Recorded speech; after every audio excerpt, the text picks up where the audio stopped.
머니워크의 박태우입니다. 최근 코로나 사태 이후에 동학 개미 운동이라고도 하고 일반인들 중심으로 이 투자에 대한 관심이 굉장히 높아졌습니다. 투자하면 가장 먼저 떠오르는 게 주식이나 채권인데 사실 이 투자라는 건요 대상을 가리질 않습니다. 그래서 오늘은 좀 색다르게 이 미술품 투자에 대해서 설명을 드려볼까 합니다. 사실 이 그린 투자라는 게 아주 낯선 개념은 아니죠. 이 코로나 사태 이후에 오히려 돈이 시장에 풀리면서 이 가치 저장 수단으로서의 미술품 시장이 더 뜨고 있다는 뉴스가 보이기 시작합니다. UBS, 그러니까 이 스위스 글로벌 투자은행이죠. 여기서 발표한 리포트에 따르면은 글로벌 아트 시장의 사이즈는 2019년 640억 달러 수준을 기록했는데 과거 추이를 보더라도 우리나라 돈으로 대체로 약 65조 원 내외 수준의 규모를 유지하고 있다는 거죠. 크다면 크다고 할 수 있는 규모긴 한데 사실 우리나라 주식시장이 한 1,500조 원 정도 되고 하다못해 비트코인 총 시장 가치도 한 200조 원 정도 되니까 상대적으로 사이즈가 그렇게 크지는 않다고 할 수 있겠습니다. 그 이유를 말씀드리자면요. 첫 번째로 아무래도 이 예술품이라는 게 접근성이 굉장히 떨어지다 보니까 전문가가 아닌 이상 이 그림이 실제로 얼마나 가치를 갖고 있느냐, 그리고 얼마나 비싸게 팔 수 있느냐 일반인들이 알 길이 없다는 거죠. 한마디로 정보의 비대칭성이 심하다 보니까 이 시장이 커지는 데 좀 한계가 있습니다. 게다가 이 예술품이라는 게 유동성이 굉장히 떨어집니다. 그러니까 잘 사고팔고가 안 된다는 거죠. 그러니까 아무리 아름다운 그리고 가치가 있는 그림이 있더라도 이제 팔리지가 않으면은 투자 관점에서는 옆집에 초딩이 그린 거랑 크게 다를 바가 없는 그림입니다. 이러한 점들 때문에 이 시장 사이즈가 계속 커지는 데는 좀 한계가 있지 않은가 생각을 해봅니다. 그런데도 불구하고 이 미술품이 계속 투자 대상으로 언급되는 이유가 있죠. 첫 번째로 너무나 당연한 얘기지만 수익이 나기 때문입니다. 실제로 이런 미술품 관련해서 뉴스 나는 거나 가격 상승률을 보면은 고개가 끄덕여지는 면이 있습니다. 지금은 저평가받는 좋은 작품들을 몇 개 잘 발굴하면은 잘만 하면은 수십 배씩 이제 매매 차익을 낼 수 있는 아주 좋은 투자처인 거죠. 다른 거를 비유를 두자고 하면은 이 벤처 캐피탈에서 스타트업을 투자할 때 이제 씨 뿌리듯이 여러 군데 이제 동시에 투자하는 경우가 많이 있습니다. 그렇게 하면요 이제 투자 실패도 많지만 대신에 그 중에 하나만 터지면은 모든 손실을 만회하고도 남는 이제 수익률을 가져다 준다는 거죠. 이렇게 저평가를 받다가 이제 세상의 인정을 받으면서 이제 수십 배에 달하는 매매 차익을 이룰 수 있는 그런 투자도 있는가 하면요. 또는 이제 우리가 흔히 얘기하는 투자 팁 중에 비싼 걸 비싸게 주고 사라라는 얘기가 있습니다. 무슨 뜻이냐면요. 결국 모두가 아는 그 핫한 자산이 더 오르기 쉽다는 얘기입니다. 그림도 마찬가지인 것 같습니다. 미국 뉴욕대에서 메이 교수와 모데스 교수가 발표한 이런 연구 결과가 있는데 미국 경매 시장에서 거래되고 있는 111개의 작품을 가지고 거래가를 분석을 했더니 피카소 작품을 평균 16년 정도 소장을 한다면은 연 9% 안팎의 수익이 난다고 얘기를 합니다. 이 말이 그렇지 16년 동안 연평균 9%면요 어린 잡아도 4배 이상 상승을 한 겁니다. 그리고 이 피카소처럼 상위 1%라고 할 수 있는 미술품의 가격 변동을 지수로 정리해서 발표를 했는데 워런 버핏이 좋아하는 S&P 500 지수만큼이나 꾸준하게 가격이 상승한다는 걸 보실 수가 있습니다. 그럼 이쯤에서 세계에서 가장 비싼 그림들 순위를 한번 봐야겠죠. 여기 보면은 마크 로스코나 클림트, 세잔 같은 우리한테 익숙한 이름도 보이는데 2등은 윌리엄 드 쿠닝이라고 사실 모르는 사람도 있는 것 같아요.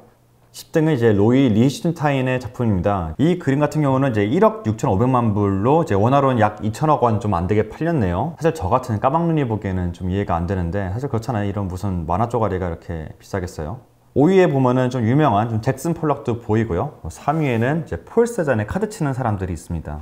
이제 그 가격은 한 2억 5천만 달러까지 올라갑니다. 대망의 1등은 레오나르도 다빈치의 작품입니다. 앞에 순위했던 가격대를 박살내버리는 4억 5천만 달러로 낙찰이 됐습니다. 원화로는 5천억 원이죠. 근데 이 그림은 웃긴 게 아직도 진품 논란이 있는 작품입니다.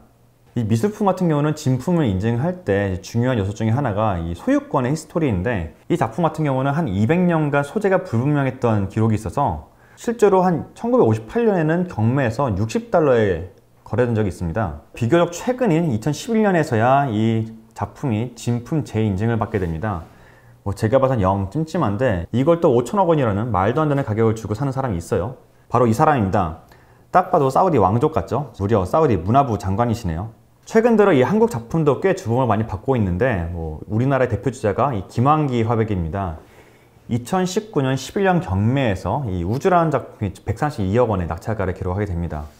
근데 보면은 웃긴 게 이 경매 주최자인 크리스티사가 떼간 수수료가 22억 원입니다. 그러니까 낙찰가의 16%를 떼가는 거죠.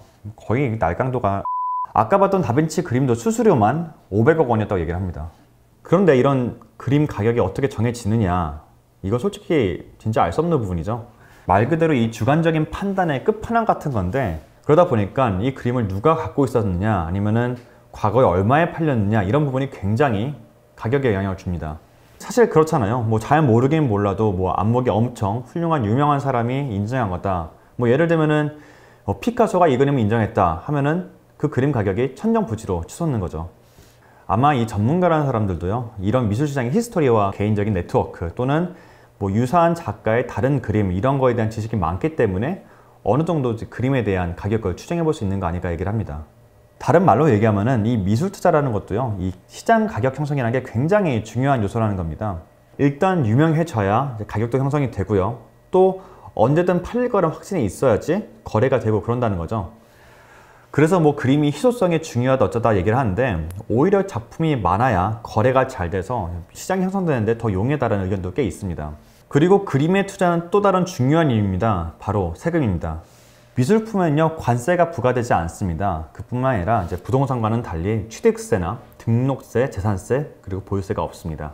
또한 이 주식 거래와 달리 이제 거래를 한다고 뭐 증권 거래세가 발생할 수도 없죠. 그나마 세금이 발생할 수 있는 것이 이 미술품 거래시 발생하는 양도소득세인데, 사실 뭐 다른 거에 비해서 굉장히 세율이나 그런 범위가 굉장히 작습니다.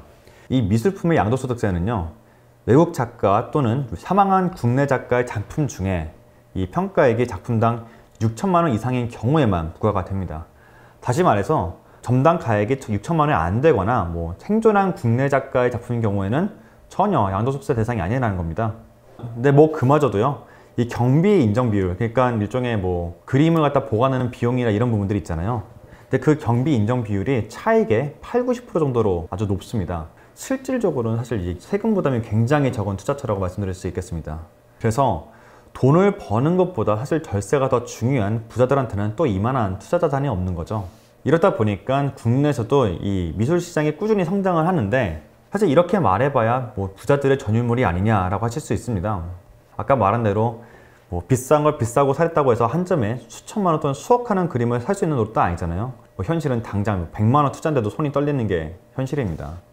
그러나 최근에 이 일반 투자자들도 쉽게 투자할 수 있는 플랫폼이 나오기 시작했어요. 이게 마지막으로 설명드릴 내용인데, 바로 온라인 공동구매 플랫폼입니다. 이 플랫폼을 통해서는요, 단돈 10,000원 가지고도 이 피카소 같은 유명한 작품에 투자를 할 수가 있습니다. 이 방식을 보면은 온라인으로 한 푼, 두 푼 모아서 이제 유명한 작품을 공동 구매하는 이제 크라우드 펀딩과 아주 유사한 구조라고 보시면 될 것 같습니다. 요즘 들어서 이런 미술품 공동 구매 플랫폼에 대한 관심이 굉장히 높아지고 있다고 합니다.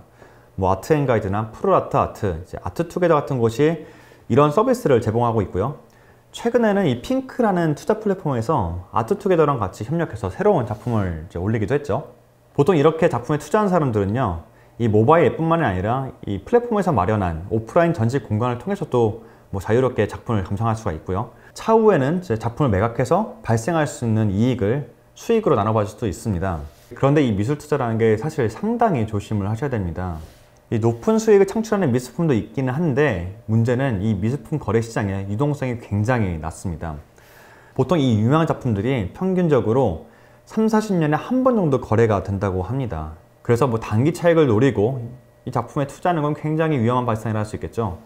그리고 이게 정식 금융 투자 상품이 아니다 보니까 이 금감원의 보호를 받을 수 있는지 불명확합니다.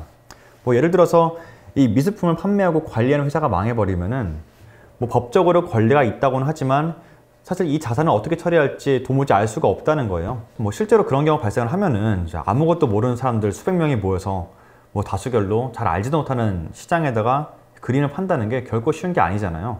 사실 이게 제 경험담이기도 한데, 뭐 제가 경험상 또는 재미로 작년에 론칭했던 이제 아트 플랫폼에 투자한 적이 있습니다. 그때 일단 사기는 샀는데 거래가 뭐 거의 안 되더라는 거죠. 이 수수료는 또 얼마나 비싸던지 뭐 제가 기억하기로는 1%가 넘었던 것 같아요. 그리고 뭐 한때는 이 회사가 어려워지면서 뭐 다른 회사로 팔렸다는 루머도 있는데, 이 루머를 확인할 수 있는 길도 굉장히 제한적입니다. 이 투자하고 있는 이 거래 사이트가 접속이 안 되기도 했었어요. 당시에 제가 그림 2개에 투자를 했었는데, 하나는 이 뱅크시 작품이었는데 한 10% 정도 수익을 내고 잘 나왔거든요. 근데 한 개는 지금 빼도 박도 못하고 물려있는 상황입니다. 아무튼 머리 아픈 게 굉장히 많기 때문에 이 그림을 투자하실 때는 여러모로 좀 주의를 하시는 게 좋을 것 같습니다. 오늘 머니워크는 여기까지입니다. 오늘도 재밌게 보셨으면 좋아요, 댓글, 구독 부탁드릴게요. 감사합니다.